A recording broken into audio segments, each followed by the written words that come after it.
You're not failing, you're just silly. So, someone I know literally became CEO of $1 million AI startup overnight.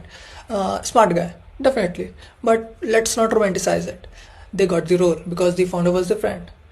And that's what being at the right place at the right time means in real life.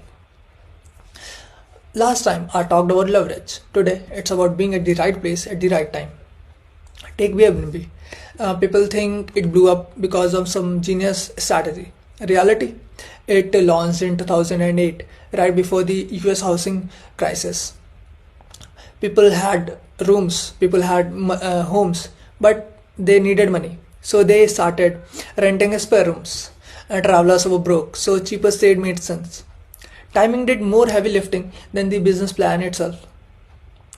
Before them, a lot of similar startups failed brutally. Take Instagram, Shopify, Netflix. All of them exploded because the word shifted exactly when they launched.